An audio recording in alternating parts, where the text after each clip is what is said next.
Hello everyone. आज के इस वीडियो में हम देखेंगे क्लास 12th की पॉलिटिकल साइंस का जो प्री बोर्ड का अपना पेपर हुआ है 2021-22 का। तो प्री बोर्ड का जो पेपर है इसको डिस्कस करने वाले हैं इस वाली वीडियो में, और ये हमारा पेपर है मॉर्निंग शिफ्ट का। ठीक है, और ये मुझे किसी बच्चे ने भेजा था, दिव्या। तो देखिए, आपको क्या करना है, मुझे ना इवनिंग शिफ्ट का पेपर आप मुझे मेरी मेल आईडी पे भेज देना। मेल आईडी मैं आपको डिस्क्रिप्शन बॉक्स में दे दूंगा, आप वहां से जाके देखकर मुझे भेज देना, या फिर हमने टेलीग्राम ग्रुप में भी डाली हुई है, आप वहां से देख लो और इवनिंग का भेज दो।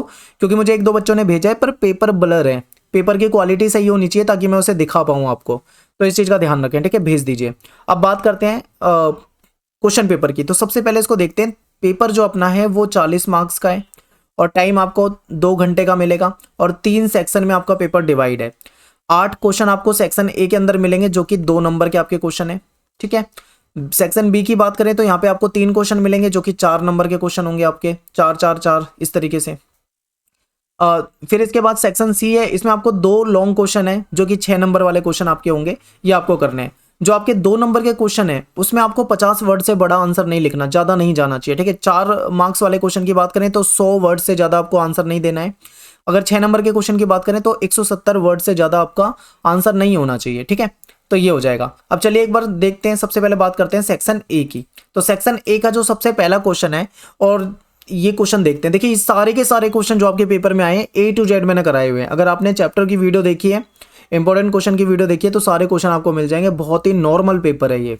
तो चलिए देखते हैं क्वेश्चन 1। पहला क्वेश्चन, फर्स्ट क्वेश्चन, आसियान समुदाय के किन्हीं 2 प्रमुख स्तंभों का वर्णन करो। तो अगर आपने चैप्टर पढ़ा हो तो आपको वहां पे बताया था मैंने कि आसियान जो है वो 3 प्रमुख स्तंभों पे टिका हुआ है। तो वो स्तंभ कौन से हैं, उसमें से 3 है, आपको 2 बताने हैं। जैसे कि आसियान सुरक्षा समुदाय, ठीक है, आसियान सुरक्षा समुदाय एक ये था। दूसरा आर्थिक समुदाय आप कह सकते हो। तीसरा है सामाजिक सांस्कृतिक समुदाय। तो ये 3 समुदाय थे, इसमें से कोई 2 समुदाय आपको यहाँ पे लिखने थे। और आपका शॉर्ट क्वेश्चन है ये 2 नंबर का, तो आपको कोई 2 लिख देने थे। ठीक है, इसी के ऑप्शन में आपको एक और क्वेश्चन दे रखा है। ऑप्शन में दे रखा है कि चीन ने एकांतवास को कब खत्म किया। देखिए, चीन ने अपना राजनीतिक एकांतवास, आपको पता है कि चाइना जो था वो ज्यादा व्यापार वगैरह नहीं करता था किसी से, और अपने में ही यानी खुद से जो भी वहाँ पे प्रोडक्शन होता था उसी के आधार पे उनकी अर्थव्यवस्था चलती थी। बाहर से कोई बाहरी व्यापार नहीं था इनका। लेकिन 1972 में, देखिए 2 उसमें पूछा हुआ है क्वेश्चन, पहले आपको इसका आंसर देना है कि कब खत्म किया, तो आप बोलोगे 1972 में। ठीक है, 1972 में चीन ने 1972 में राजनीतिक एकांतवास जो है वो खत्म किया था, और अमेरिका के साथ, यूएसए के साथ अपने रिलेशन जो है वो सुधारे थे, ठीक किए थे। ठीक है, दोस्ती की थी और व्यापार वगैरह बढ़ाया था। तो ये तो उसका आंसर हो जाएगा। इसके बाद है, इसके बाद किन्हीं 2 बदलावों का बताना है आपको, क्या बदलाव हुए। तो देखिए, इसके ठीक 1 साल बाद 1973 में यहाँ के जो प्राइम मिनिस्टर थे चाउ एन लाई, नाम याद रख सकते हो तो याद रखो, चाउ एन लाई। इन्होंने क्या करा, 4 क्षेत्रों में बदलाव कर दिए, बड़े बदलाव। वो क्या थे, कृषि के क्षेत्र में बदलाव कर दिया, उद्योग के क्षेत्र में बदलाव कर दिया, सेना के क्षेत्र में बदलाव कर दिया, और साइंस और टेक्नोलॉजी यानी विज्ञान और प्रौद्योगिकी के क्षेत्र में इन्होंने कुछ चेंजेस किए। ठीक है, तो ये हो जाएगा आपका। एक पॉइंट ये भी बता सकते थे, एक और पॉइंट बता सकते थे। देखिए, एक पॉइंट ये है कि 1978 में जो यहाँ के जो नेता थे देंग शाओपिंग, उनके नेतृत्व में इन्होंने ओपन डोर की नीति चलाई थी, यानी मुक्त द्वार की नीति चलाई थी। मुक्त द्वार की नीति के तहत इन्होंने व्यापार को बढ़ावा दिया था। तो ये भी आप बता सकते थे। तो इस तरीके से आपको बहुत अच्छे मार्क्स मिल जाते। बहुत शॉर्ट में लिखना था आपको, ठीक है, सीधा टू द पॉइंट लिखना था। इसके बाद देखते हैं क्वेश्चन नंबर 2। सेकंड क्वेश्चन है कि ब्रिक्स की स्थापना किन उद्देश्यों को लेकर की गई थी। अब देखिए, बहुत ही आसान क्वेश्चन है। आप बता सकते हो कि ब्रिक्स का जो स्थापना हुई थी उसका उद्देश्य ये था कि जो ब्रिक्स के देश हैं, ठीक है, ब्राजील, रसिया, इंडिया, चाइना, साउथ अफ्रीका, इन देशों के बीच में आपस में व्यापार बढ़ सके, यानी इनके बीच में ट्रेड हो सके। ठीक है, इनके बीच में कई सारी संधियां हो सके, समझौते हो सके, साइंस एंड टेक्नोलॉजी के क्षेत्र में आगे जा सकें, तो आपस में, ठीक है, रिलेशन ठीक हो सके। तो कई सारे पॉइंट यहाँ पे बन जाएंगे। लेकिन 2 नंबर का क्वेश्चन है और पॉइंट आपको 2 ही लिखने, तो कोई 2 पॉइंट आप यहाँ पे लिख सकते थे। इसके बाद देखो क्वेश्चन नंबर 3। क्वेश्चन 3 आपसे कह रहा है, थर्ड क्वेश्चन कह रहा है कि वैश्वीकरण के सांस्कृतिक प्रभाव बताओ। तो मैंने आपको चैप्टर में पहले भी बताया था कि इसमें से एक क्वेश्चन पेपर में हमेशा आता है, या तो सांस्कृतिक या आर्थिक या राजनीतिक, इन 3 परिणामों में से कोई ना कोई क्वेश्चन पेपर में हमेशा आता है। तो देखिए, सांस्कृतिक प्रभाव पूछ लिया, बहुत ही आसान है। सांस्कृतिक प्रभाव क्या है, आप कहोगे कि वैश्वीकरण के कारण हमारे खान पान में बदलाव आ रहा है, हमारे रहन सहन में बदलाव आ रहा है, ठीक है, हमारे विचारों में परिवर्तन देखने को मिल रहा है, पश्चिमी संस्कृति को हम ज़्यादा पसंद करने लगे हैं। तो विदेशी त्योहारों को मनाने लगे हैं। तो इस तरीके के खूब सारे पॉइंट है, लेकिन आपको कोई 2 पॉइंट इसमें लिख देने थे। इसके बाद क्वेश्चन नंबर 4 देखो, बहुदलीय व्यवस्था से आप क्या समझते हैं? तो ये तो बहुत ही आसान क्वेश्चन है कि मल्टी पार्टी सिस्टम जो है वो क्या है। तो आप बता सकते हैं कि बहुदलीय पार्टी सिस्टम का मतलब ये है कि जिस देश में एक से अधिक पार्टियां जो है, राजनीतिक पार्टियां, वो रह सकें, उनका अस्तित्व हो, चुनाव लड़ सकें, उनको अधिकार हो, तो वो मल्टी पार्टी सिस्टम कहा जाता है। जैसे भारत देश की बात कर लें, भारत देश में आप देखोगे बहुत सारे राजनीतिक पार्टियां हैं, सबको चुनाव लड़ने का अधिकार है। आप भी चाहें तो अपनी खुद की राजनीतिक पार्टी बना सकते हैं, चुनाव लड़ सकते हैं। तो ये हमारा संविधान हमें अधिकार देता है। तो इसी तरीके के जहाँ पे बहुत सारी पार्टियों को अधिकार दिए जाते हैं, तो इसको बहुदलीय व्यवस्था कहते हैं। कुछ देश ऐसे होते हैं जहाँ पे केवल 2 ही पार्टी को चुनाव लड़ने का अधिकार रहता है, तो वो 2 दलीय व्यवस्था कह सकते हो उसको आप। ठीक है, तो ये क्वेश्चन नंबर 4 हो गया। क्वेश्चन नंबर 5 पे चलते हैं, 5th क्वेश्चन पे चलते हैं। वैश्वीकरण की प्रमुख विशेषताएं लिखिए। वैश्वीकरण की जो प्रमुख विशेषताएं ये आपको बतानी है। तो देखिए बहुत सारे पॉइंट बनेंगे, जैसे वैश्वीकरण के कारण व्यापार में बढ़ोतरी हुई है, लोगों के विकल्प बढ़ रहे हैं, नए नए विचारों को से लोग प्रभावित हो रहे हैं, पूरी दुनिया पारस्परिक जुड़ाव महसूस कर रही है। इतने सारे पॉइंट बनेंगे। आज विश्व में कोई किसी एक जगह पे कोई घटना होती है तो उससे पूरी दुनिया प्रभावित होती है, कहीं ना कहीं दूसरे देश भी प्रभावित होते हैं। ये सब वैश्वीकरण के कारण हुआ है, क्योंकि आज हम सभी एक दूसरे से जुड़ गए हैं, चाहे वो इंटरनेट के जरिए हो, व्यापार के जरिए हो, या XYZ बहुत सारे पॉइंट हैं। तो यहाँ पे आपको कोई 2 पॉइंट लिख के बताने थे। इसके बाद क्वेश्चन नंबर 6, जो वामपंथी होते हैं, जो लेफ्टिस्ट होते हैं, ये किस आधार पर वैश्वीकरण का विरोध करते हैं? ठीक है, तो देखिए लेफ्टिस्ट जो है, इनका विरोध करने का जो आधार है वो ये है कि ये कहते हैं कि इससे राज्य की शक्ति जो है वो कमजोर होती है। ये पॉइंट भी बना सकते हो। ठीक है, हमारे जो देसी उद्योग वगैरह जो है इनको नुकसान होता है। हालांकि इनको उद्योगों से ज़्यादा मतलब नहीं है। जो लेफ्टिस्ट होते हैं इनका ज़्यादातर जो फोकस होता है वो सरकार की नीतियों के खिलाफ ही रहता है, और ये दबे कुचले जो वर्ग होते हैं उनकी बातें करते हैं, और उद्योगपति वगैरह के ये खिलाफ रहते हैं। तो ये वामपंथी विचारधारा है। तो इन्होंने वैश्वीकरण का विरोध इसलिए किया है क्योंकि इसकी वजह से भारत में जो गरीब लोग हैं उनको ज़्यादा नुकसान हो रहा है, इनका ये कहना है। ठीक है, हमारी सांस्कृतिक पहचान भी खोती जा रही है, ऐसा भी कहते हैं। तो कुछ पॉइंट आप यहाँ पे बता सकते थे। इसके बाद देखो ये क्वेश्चन नंबर 7, ये भी कराया हुआ है, ये न्यू टॉपिक है। अगर आपने चैप्टर की वीडियो देखी है ना, बहुत ज़्यादा विस्तार से कराया हुआ है, बिल्कुल डीप कराए हुए हैं ये सारे के सारे टॉपिक जो आपको मैंने बताए थे कि या नए टॉपिक आपके पेपर में आएंगे। तो क्वेश्चन ये है कि लोकतांत्रिक अभ्युत्थान यानी जो चढ़ाव है, इससे क्या अभिप्राय है? तो देखिए क्या हुआ कि आपको पता है 1947 में देश आज़ाद हुआ था। 1951-52 में पहले आम चुनाव हुए थे भारत में। इस समय पहली बार जनता ने चुनाव में भाग लिया था। तो भारत में क्या हुआ है कि 3 आज तक कितने चढ़ाव हुए हैं ये पूछा है। तो आज तक 3 राजनीतिक चढ़ाव देखने को मिले हैं, अभ्युत्थान जिसको कह सकते हैं लोकतांत्रिक। यानी इस चढ़ाव का मतलब क्या है कि जब आम लोग राजनीति में बहुत ज़्यादा इंटरेस्ट लेने लग जाएं और अपने आप को राजनीति से जुड़ा हुआ महसूस करें और ज़्यादा मतलब राजनीति में घुस जाएं, तो इस तरीके की चीज़ों को हम लोकतांत्रिक अभ्युत्थान कह सकते हैं। तो ऐसा पहली बार कब हुआ था ये याद रखना है। तो देखिए पहली बार ऐसा हुआ था 1950 के दशक में। ठीक है, 1950 से 1970 के दशक तक ये पहला अभ्युत्थान कहा जाता है। उसके बाद 1980 के दशक के बाद भी देखने को मिला, इसको हम दूसरा सेकंड अभ्युत्थान कहेंगे। इसके बाद 1990 जो का दशक जो था, इसमें हम देखेंगे ये तीसरा हो जाएगा अभ्युत्थान। ठीक है, तो ये हो जाएगा। तो आपको यही बताना था। इसके बाद क्वेश्चन नंबर 8 देखिए, एनडीए का शाब्दिक अर्थ क्या है, यानी एनडीए का फुल फॉर्म आपको बताना है, क्या मतलब है इसका। तो देखिए अंग्रेजी में अगर इसको बोले तो नेशनल डेमोक्रेटिक अलायंस बोला जाता है, हिंदी में बोले तो राजग बोला जाता है, शॉर्ट में इसको राजग बोलते हैं, यानी राष्ट्रीय जनतांत्रिक गठबंधन। ठीक है, ये क्या है, ये बीजेपी जो पार्टी है, बीजेपी पार्टी का गठबंधन है जिसमें बहुत सारी अन्य पार्टी जुड़ी हुई है। ऐसे कांग्रेस पार्टी का भी एक गठबंधन था जिसमें अन्य कई सारी पार्टी थी, जिसको यूपीए कहा जाता है। ठीक है, ऐसे बीजेपी का जो गठबंधन है उसको एनडीए कहा जाता है। तो आप ये बता दोगे। इसके बाद आगे पूछा हुआ है कि एनडीए की अब तक कितनी सरकारें बन चुकी है। तो देखिए अभी लेटेस्ट सरकार की बात करें तो 2014 वाली, 2019 वाली 2 सरकार तो ये हो जाएंगी। इसके पीछे अगर आप बैकग्राउंड में जाते हो तो आपको अटल बिहारी के समय देखोगे, वहां पे सरकारें बनी थी। तो लगभग 4 सरकार इनकी बन चुकी है, आप ये कह सकते हैं। ठीक है, इससे पहले वाली जो सरकारें थी, ये पूर्ण बहुमत वाली सरकारें, याद रखना 2014 और 19 वाली। पहले वाली जो सरकार थी वो ऐसी सरकार थी जिसमें मतलब बहुमत नहीं मिल पाता था, बड़ी मुश्किल से मतलब कई सारी पार्टियां मिलकर मतलब गठबंधन में आती थी। हालांकि देखो आज के समय में एक बात याद रखो, मैं आपको बता दूं कि 2014 में जब रिजल्ट आया था लोकसभा चुनाव का, तो पिछले 30 साल का आप ये कह लो, 30 साल में ऐसा पहली बार हुआ था कि किसी पार्टी को पूर्ण बहुमत मिला हो। ठीक है। और ये जो बीजेपी थी इसको पूर्ण बहुमत मिल गया था, लेकिन फिर भी इसने अपना एनडीए वाला गठबंधन जारी रखा। ठीक है, एनडीए का गठबंधन नहीं तोड़ा, ये ऐसे ही चल रहा है। तो हम कह सकते हैं 2014-2019 वाली जो सरकारें हैं ये पूर्ण बहुमत वाली सरकार आप इसे कह सकते हो। लेकिन जो इससे पहले अटल बिहारी वाजपेयी के समय की थी उस समय में बहुमत नहीं मिल पाता था, तो वो भी आपको ध्यान रखनी है बातें। तो ये 8वां क्वेश्चन हो गया आपका, 2 नंबर का क्वेश्चन था। इसके बाद आपका शुरू हो जाता है यहाँ पे सेक्शन बी। सेक्शन बी को आपको ध्यान से देखना बिल्कुल। यहाँ पे आपके 4 नंबर के क्वेश्चन है, 4 पॉइंट कम से कम लिखने हैं इनमें। ठीक है, तो देखते हैं भारत को किन आधारों पर 21वीं सदी की एक प्रमुख वैश्विक शक्ति माना जा सकता है। ये न्यू टॉपिक है, ये कराया हुआ है मैंने आपको चैप्टर के अंदर। तो किस आधार पर हम कह सकते हैं भारत को एक बड़ी शक्ति के रूप में देख सकते हैं, सोचो। तो आपको पॉइंट याद रखने हैं। तो देखिए भारत ने क्या करा था, 5 ट्रिलियन इकोनॉमी का लक्ष्य रखा है कि इतना हो जाएगा। इसके बाद मेक इन इंडिया प्रोजेक्ट आपको याद होगा कि अब भारत में ही निर्माण होगा। आत्मनिर्भरता के लिए ये भी आपको याद होगा। ठीक है, इसके अलावा आपको पता है भारत एक बड़ा बाजार है, दुनिया की नज़रों में अगर देखें तो भारत को एक बड़े बाजार के रूप में देखा जा रहा है। तो एक ये पॉइंट हो जाएगा, व्यापार के लिए बहुत मतलब सही माना जा रहा है। और परमाणु शक्ति संपन्न देश हो गया है। तो कई तरह की चीजें हम बता सकते हैं, यहाँ पे कई सारे पॉइंट बनाए जा सकते थे। ठीक है, तो आप यहाँ पे बता सकते थे। क्वेश्चन नंबर 9 के बाद देखिए क्वेश्चन नंबर 10।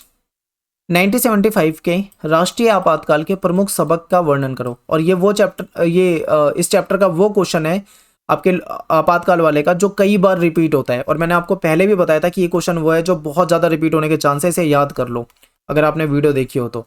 देखिए आपातकाल के क्या सबक मिले ये समझिए। आपातकाल के सबक ये मिले कि भारत से लोकतंत्र को हटा पाना लगभग नामुमकिन है, ऐसा माना जाने लगा था। दूसरी चीज, लोगों के आपको पता है उनके जो अधिकार थे वो छीन लिए गए थे आपातकाल के दौरान। प्रेस पे पाबंदी लगा दी गई थी, विपक्ष को जेल में डाल दिया गया था। ठीक है, देश लोकतांत्रिक नहीं रहा था, इतना ज्यादा मतलब गलत हुआ था, मतलब कह सकते हो कि शक्तियों का दुरुपयोग हुआ था आपातकाल के समय। तो एक सबक ये भी मिल जाता है कि लोग अपने अधिकारों के प्रति अधिक जागरूक हुए। ठीक है, अधिक जागरूक हो गए थे लोग अपने अधिकारों के प्रति, ये हो जाएगा। फिर क्या है, एक ये हो जाएगा कि पहले इन्होंने उस समय जो आपातकाल लगाया था वो ये कह दिया था कि अंदरूनी गड़बड़ी बता के ही आपातकाल लगा दिया।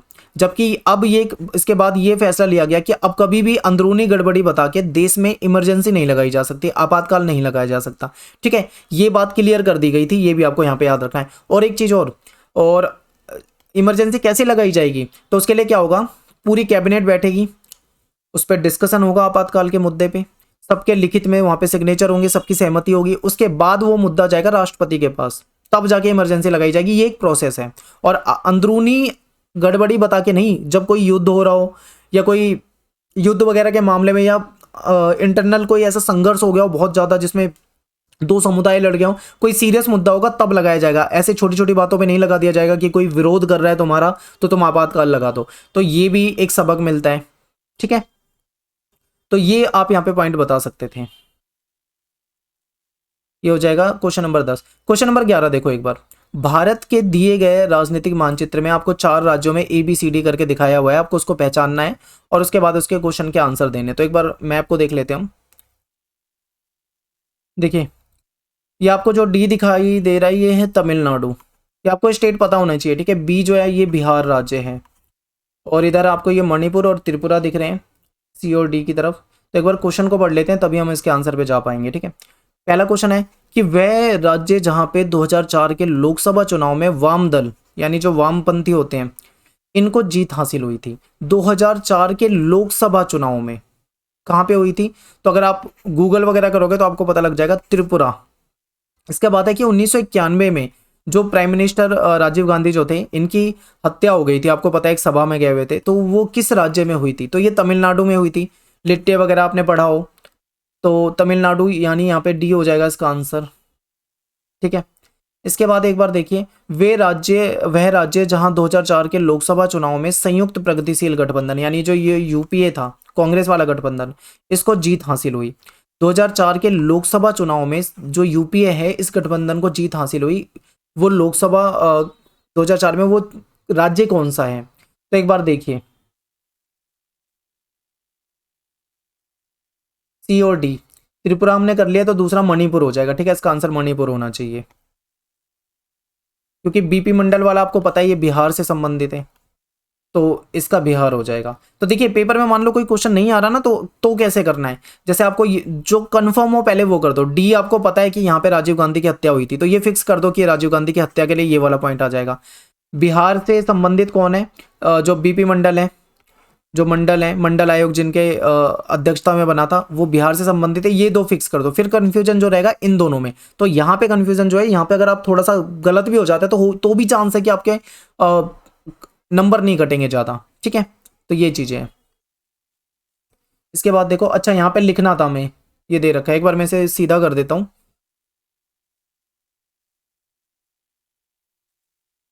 यस, यहाँ पे हम लिख सकते हैं इसे अल्फ़ाबेटिकल, ठीक है, और यहाँ पे स्टेट का नाम लिख सकते हैं। तो मैंने आपको आंसर बता दिया, आप इसमें लिख लेना। इसके बाद हम देखते हैं और इसको बड़ा करके,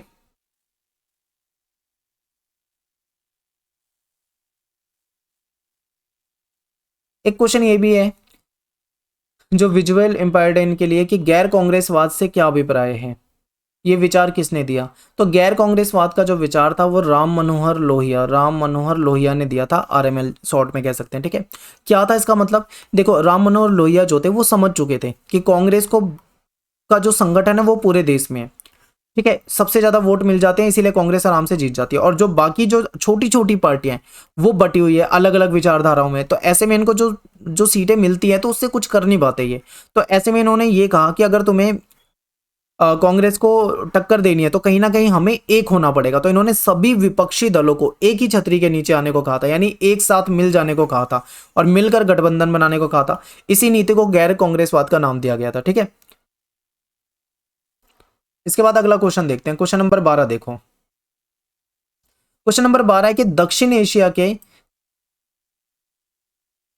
एशिया के देश एक दूसरे पर अविश्वास करते हैं, इससे अंतर्राष्ट्रीय मंचों पर यह क्षेत्र एकजुट होकर अपना प्रभाव नहीं जमा पाता। बिल्कुल सही है ये जो कथन है इसकी पुष्टि करनी है और कोई आपको 2 एग्जाम्पल देने हैं, ठीक है, और कुछ सुझाव भी बताने हैं जिससे कि आप बता सको कि कैसे इस व्यवस्था को, इस सिस्टम को ठीक किया जा सकता है। तो सबसे पहले देखो, दक्षिण एशिया के वो जो 7 देश हैं इनके बीच में आपस में विवाद है, एक दूसरे के प्रति अविश्वास है। इसी कारण सही बात है बिल्कुल कि हम एकजुट नहीं है और अंतर्राष्ट्रीय मंच पे हम कहीं ना कहीं अपना प्रभाव नहीं जमा पाते। जिस तरीके से आसियान का प्रभाव है, अगर वैसे हम सार्क का प्रभाव देखें तो बिल्कुल नहीं मिलता है। तो क्यों, तो इसके पीछे कुछ कारण है। कारण समझो, सबसे पहले कारण क्या है कि ये जो 7 देश हैं इनके बीच में है सीमा विवाद, ठीक है। इन पॉइंट को आप लिख सकते हो, सीमा विवाद है इनके बीच में। आप यहाँ पे देखोगे कि कुछ देशों के बीच में नदी जल बंटवारे को लेकर विवाद है, जैसे भारत बांग्लादेश के बीच में देख लेते हो, भारत पाकिस्तान के बीच में देख लेते हो, सीमा विवाद भारत पाकिस्तान के बीच में देख लेते हो, ठीक है। इस तरीके से शासन व्यवस्था भी एक मुद्दा बन जाता है, क्योंकि भारत जैसे देशों में, श्रीलंका जैसे देशों में लोकतंत्र है, पर पाकिस्तान बांग्लादेश जैसों में वहाँ पे सैनिक शासन भी रहा है। नेपाल जैसे देशों में देखोगे तो वहाँ पे आपको राजतंत्र दिखेगा। तो शासन व्यवस्था भी एक पॉइंट बन जाता है कहीं ना कहीं। इसके अलावा देखो, जातीय संघर्ष, अगर आप श्रीलंका के बारे में पढ़ोगे तो आपको पता लगेगा कि यहाँ पे जातीय संघर्ष है, ये भी एक मुद्दा है, इसकी वजह से भी नहीं बन पाती है, ठीक है। इसके बाद आपसी अविश्वास की नीति, भारत जो है यहाँ पे ताकतवर है, तो भारत को लेकर जो बाकी छोटे छोटे देश हैं, चाहे वो बांग्लादेश जैसा देश हो, श्रीलंका जैसा देश हो, तो इनको कहीं ना कहीं मतलब वो शक की नजरों से देखते हैं भारत को, ठीक है। भारत के प्रति इनके मन में अविश्वास है, तो एक ये विवाद का मुद्दा बन जाता है। तो ये है, इन विवादों के कारण ये देश आपस में लड़ते रहते हैं, आपस में विवाद में फंसे रहते हैं, आपस में बनती नहीं है इनकी, जिसके कारण ये अपना प्रभाव नहीं जमा पाते हैं, ठीक है। अंतर्राष्ट्रीय स्तर पे ही अपना प्रभाव नहीं जमा पाते हैं, ये बिल्कुल ठीक है। अब इसके 2 उदाहरण, तो 2 उदाहरण में आप देख सकते हो कि भारत पाकिस्तान के बीच में विवाद है जो हमेशा चलता आया है और चलता रहेगा आगे भी ऐसे ही। तो ये हो जाएगा, ठीक है। भारत और बांग्लादेश के बीच में भी विवाद देखने को मिल जाता है, श्रीलंका के साथ भी विवाद देखने को मिल जाता है, तो ये विवाद चलते रहते हैं। तो अभी आपसे पूछा कि कोई सुझाव दो जिससे कि दक्षिण एशिया की जो सिस्टम है ये मजबूत हो सके। तो भाई देखो, सुझाव यही हो सकता है कि ये आपसी जो भी विवाद है, ठीक है, इन देशों के बीच में आपसी जो भी विवाद है उसको बातचीत से सुलझाया जाए, जैसे कि आसियान के देशों ने सुलझाया है, ठीक है। बातचीत के जरिए विवाद के मुद्दे को सुलझाएं। दूसरा क्या है, आपस में संधियां करें ज्यादा से ज्यादा, व्यापार बढ़ाएं, ठीक है। एक दूसरे पे विश्वास की नीति को इन्हें अपनाना ही पड़ेगा, तो ये पॉइंट हो जाएंगे। तो ये कुछ इस तरीके की आप सुझाव दे सकते थे, तो यहाँ पे ये पॉइंट बन जाएंगे। इसके ऑप्शन में भी एक क्वेश्चन दे रखा है, देखो 21वीं सदी में रूस को किन आधारों पे सत्ता के नए केंद्र के रूप में देखा जा सकता है। तो देखिए रूस तो एक ताकतवर देश है, आप सभी जानते हैं। ये जो रूस है ये भी नया टॉपिक आपका ऐड हो रखा है, ठीक है। तो इसके रिलेटेड कुछ पॉइंट बता देता हूँ मैं आपको, ध्यान से देखो। रसिया क्यों एक उभरते हुए सत्ता के केंद्र के रूप में हम इसको देख सकते हैं। तो देखिए आपको पता है रूस जो एक बहुत बड़ी सैन्य ताकत है, यानी इसके पास बहुत बड़ी सैन्य ताकत है, इसके पास आधुनिक हथियार है। और आपको पता है कि भारत बहुत लंबे समय से रूस से हथियार खरीदता रहता है, ठीक है। इसके पास नेचुरल गैस के रिसोर्सेज है, साइंस एंड टेक्नोलॉजी के मामले में काफ़ी आगे है, वीटो पावर भी है, यूएनएससी का यूनाइटेड नेशन सिक्योरिटी काउंसिल का ये परमानेंट मेंबर है, जिसके कारण इसको वीटो पावर भी मिली हुई है। बड़ी अर्थव्यवस्था के रूप में देख सकते हो, बड़ा क्षेत्र भी बहुत ज़्यादा बड़ा है, क्षेत्रफल में भी देखें बहुत बड़ा है, ताकतवर है, इसकी लोकेशन भी बहुत अच्छी है, यूरोप और एशिया से कनेक्टेड है। तो कई सारे पॉइंट इससे रिलेटेड बन सकते थे, और इसके अलावा भी बहुत सारे पॉइंट है जो मैंने आपको चैप्टर में बताए हुए हैं, तो आप वहाँ से देख सकते हैं, आपको मिल जाएंगे सारे। इसके बाद देखते हैं क्वेश्चन नंबर 13। इसके ऑप्शन में भी आपको 2 क्वेश्चन दे रखे हैं। कह रहे हैं कि 2014 के बाद भारतीय राजनीति में कौन से बड़े परिवर्तन आए हैं। तो देखिए आपको याद होगा 1984 इंदिरा गांधी की हत्या हुई थी, उसके बाद राजीव गांधी जो थे उन्होंने चुनाव लड़ा था और 400 प्लस सीटें आई थी इनकी, और ये रिकॉर्ड है आज तक का, ठीक है। आज तक कभी भी किसी पार्टी ने 400 प्लस सीटें नहीं जीती है, लेकिन इंदिरा गांधी की हत्या के बाद सहानुभूति वाले वोट भी आप कह सकते हो मिले थे, 400 प्लस सीटें आई थी।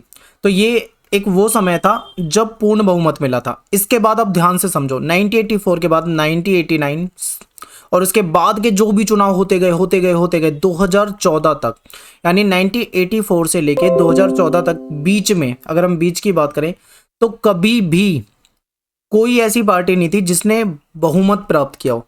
जितनी भी सरकारें थी वो बड़ी मुश्किल से बन पाती थी, गठबंधन की सरकारें इधर उधर से जोड़कर ये बनता था, ये सिस्टम चल रहा था। तो 1989 के बाद हम गठबंधन का युग पढ़ते हैं, लेकिन 2014 में ऐसा ही एक चमत्कार हुआ 2014 में कि पहली बार आप देखोगे इस 30 साल के बाद अगर हम देखें तो 2014 में पूर्ण बहुमत मिला, ठीक है, जो कि कभी नहीं मिलता था। अगर पिछले 1984 से इसके बीच में देखें हम 2014 के बीच में, तो हमें नहीं मिला कभी भी। तो पूर्ण बहुमत मिलता है यहाँ पे, और फिर से मतलब एक ऐसा दौर आ जाता है जो बिल्कुल अलग हम कह सकते हैं। यहाँ पे क्या हुआ, एनडीए गठबंधन की सरकार बनती है बीजेपी की, और फिर से वापस से हम ये कह सकते हैं कि 2019 में दोबारा से जीत रिपीट हो जाती है। तो इसको हम कह सकते हैं कि शायद अब गठबंधन का दौर भी खत्म हो चुका है। और बड़े राजनीतिक परिवर्तन क्या होते हैं कि जातीय, जो पहले जाति वाले वोट होते थे, अब ये यूपी वगैरह में देखोगे जातीय समीकरण हटते हुए दिखाई दे रहे हैं। लोग मतलब नए तरीके से चुनाव में वोट दे रहे हैं लोगों को, ठीक है। यानी कि एक पूरा परिवेश जो है हमारे यहाँ पे चुनावी व्यवस्था का वो काफ़ी बदल गया है। तो ये कुछ यहाँ पे पॉइंट बन सकते थे। इसके ऑप्शन में एक और क्वेश्चन है कि लोकनायक जयप्रकाश नारायण जो थे उन्होंने कौन से 3 प्रमुख योगदान के लिए जाने जाते हैं। भारत छोड़ो आंदोलन, वहाँ पे आपको एक पॉइंट याद रखना है, इनसे रिलेटेड काफ़ी इन्होंने मतलब अंडरग्राउंड रह के समर्थन किया था। समाजवादी नेता हैं, समाजवादी विचारधारा से प्रभावित है, गांधीवादी विचारधारा से प्रभावित हैं। और जब इंदिरा गांधी का शासन चल रहा था उस समय में जो देश में संकट चल रहे थे, उस संकट के दौरान पूरे विपक्ष को एकजुट करने का जो श्रेय जाता है वो जेपी नारायण को जाता है, ठीक है। इसके अलावा जो बिहार के, गुजरात के जो स्टूडेंट हैं उनके आंदोलन को बढ़ाने का, उनको मार्गदर्शन और नेतृत्व प्रदान करने का जो श्रेय है वो भी किसको जाता है, जेपी नारायण को जाता है। तो ये कुछ इनके पॉइंट हो जाएंगे, तो आप यहाँ पे बता सकते थे। डिटेल के लिए आप चैप्टर की वीडियो देख लो, यहाँ पे मोटा मोटा डिस्कस कर रहा हूँ। चैप्टर की वीडियो में सब कुछ एक एक पॉइंट को बहुत अच्छे से लिखित में आपको कराया हुआ है, ठीक है। यहाँ पे टाइम कम है इसलिए ऐसे ही डिस्कस कर दिया है, बाकी आपको समझ में सब कुछ आ जाएगा। अब मुझे इवनिंग शिफ्ट का पेपर जो भी बच्चा भेजना चाहे वो मुझे ज़रूर भेज दे, मेल आईडी मैं आपको दे दूंगा डिस्क्रिप्शन बॉक्स में, और मैं आपको इवनिंग का पेपर जो है उसको देख के हम डिस्कस कर लेंगे, ठीक है। तो मिलते हैं आपसे नेक्स्ट वीडियो में। थैंक्स फॉर वॉचिंग, सभी को जय हिंद जय भारत, और कमेंट में बताइए पेपर कैसा गया आपका।